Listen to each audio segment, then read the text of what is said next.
Welcome to SoCal Voices, Impact of I.C.E, a student-led investigative podcast where we examine the history and impact of immigration and customs enforcement in Southern California.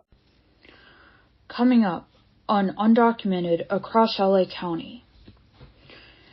In this episode, we explore what it means to live undocumented in Los Angeles County.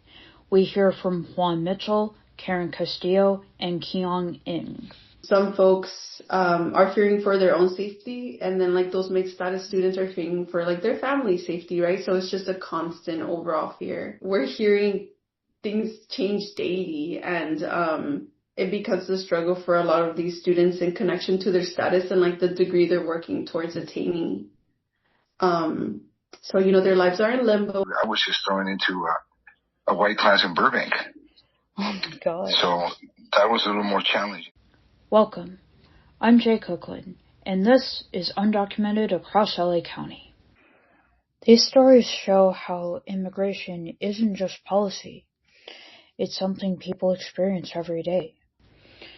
In this episode, we break down the realities of living undocumented across Los Angeles County, what uncertainty looks like, how it affects daily life, and how people navigate systems that often feel out of their control. For many undocumented and mixed-status individuals, uncertainty isn't just political, it's personal. It shapes everyday experiences, from education to identity and belonging. Juan Mitchell talks about how that experience began early, as he navigated life between countries and languages.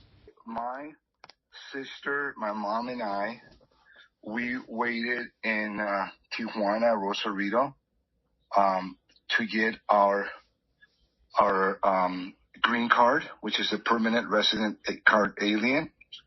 And then I could have been eligible after 18 years of age, but I just waited and waited and waited.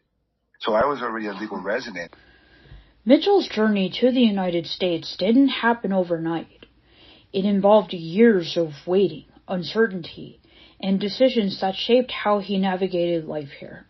When my sister and I were throwing at Walt Disney Elementary School in Burbank, we just were sitting there and had to learn English. And once in a while, they would take us out for immersion English classes, kind of like ESL. So I had my sister and I had it way harder than compared to the other kids or other immigrants that came in the 90s, where there was a lot of bilingual education. There was a big movement in LA Unified, bilingual education, because in the 80s, it just exploded. For Mitchell, those early experiences weren't just about moving between countries, but about learning to belong in a system that wasn't built for him. It allowed me to be more immersed and kind of become a little more mainstream compared to maybe other minorities or Mexicans, if you want to use that word, that just grew up mostly in a community where it's mostly Latino, even though English became prominent after they learned it. That experience would go on to shape how he saw himself and how he moved through opportunities in the future.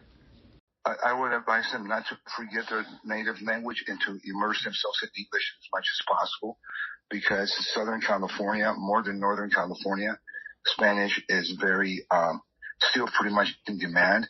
Perhaps not as much at the school level, because they don't offer bilingual ed anymore.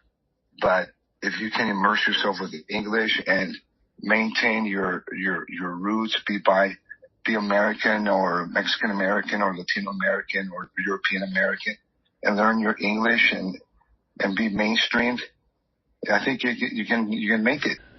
Mitchell's experience reflects a broader reality for many people, where questions of identity, belonging, and access are shaped by forces beyond their control. For many students across Los Angeles County, that reality is shaped not just by personal experiences, but by shifting policies and systems that directly impact their daily lives. For Karen Castillo, that uncertainty is closely tied to policy and how those policies affect students on a daily basis. I think this, has been an issue like for quite some time, right? Like policies impacting like undocumented folks and immigrants, has been a constant thing.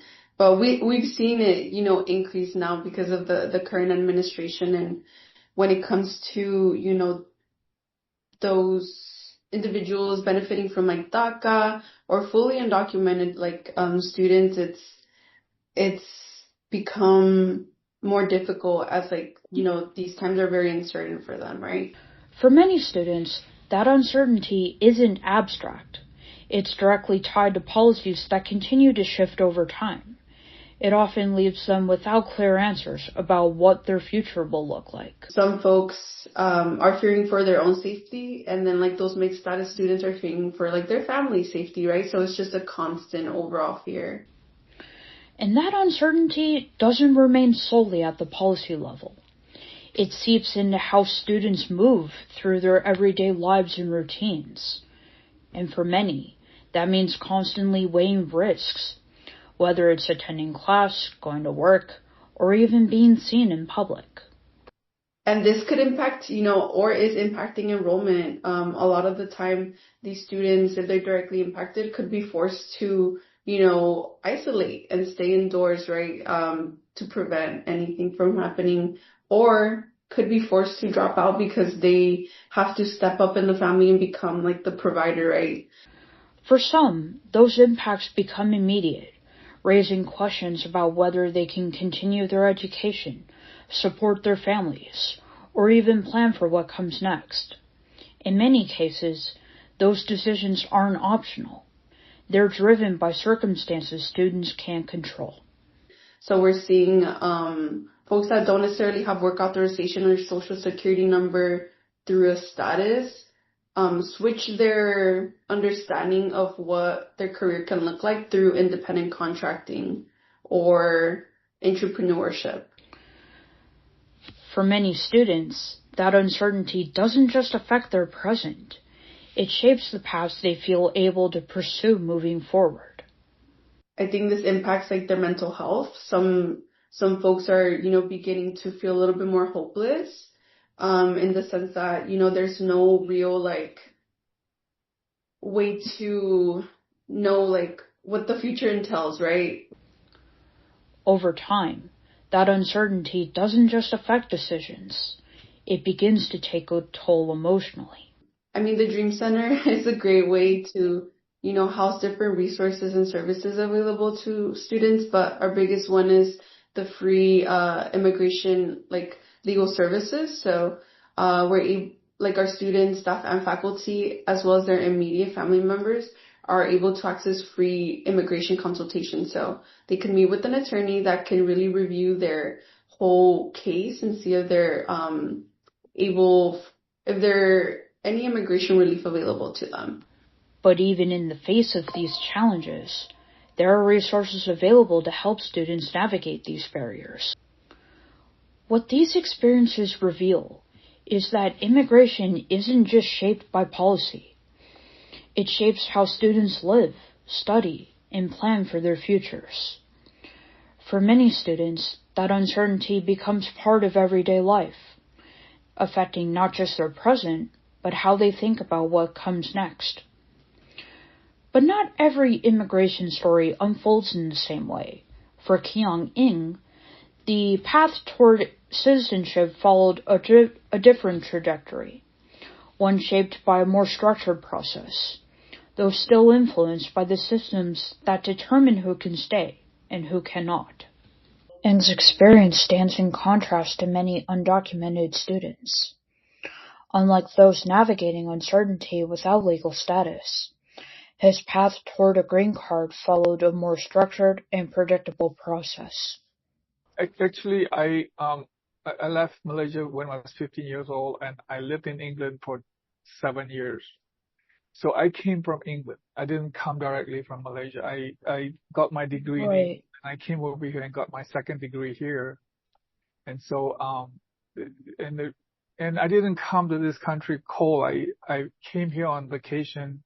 I saw what LA was like, and I grew to really love the weather in Southern California. And then I made plans to actually move here by going to college here. And after college, it was easier with a degree to stay as a professional. These differences show how access and opportunity can shape immigration outcomes in very different ways. While his experience reflects a different side of the immigration system, it also highlights how access and outcomes can vary widely depending on individual circumstances. Yeah, the way I went about getting a green card was I applied for a permanent residency, and I can't remember the exact designation, but basically I applied to be a permanent resident as a professional person with a degree in architecture. For others, the process of becoming a U.S. citizen has been more straightforward, shaped by different circumstances and opportunities. I think that the press over exaggerates that, because there are a lot of people here that are on a green card. But on the whole, no, it's not like that at all. Ng's experience highlights how not all pathways carry the same level of uncertainty. I think people shouldn't jump into conclusions what things are, because I think situations are just so different. Definitely, if you're in some kind of really highly specialized skill, it's very easy to get a green card. Together, these stories highlight the range of experiences within immigrant communities across Los Angeles County. While each story is different, they all point to a shared reality, one where uncertainty continues to shape people's lives in ways that aren't always visible.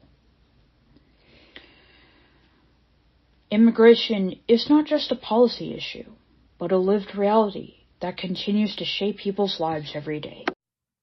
Thank you for joining us today. This podcast was produced by students in the journalism department at California State University, Northridge.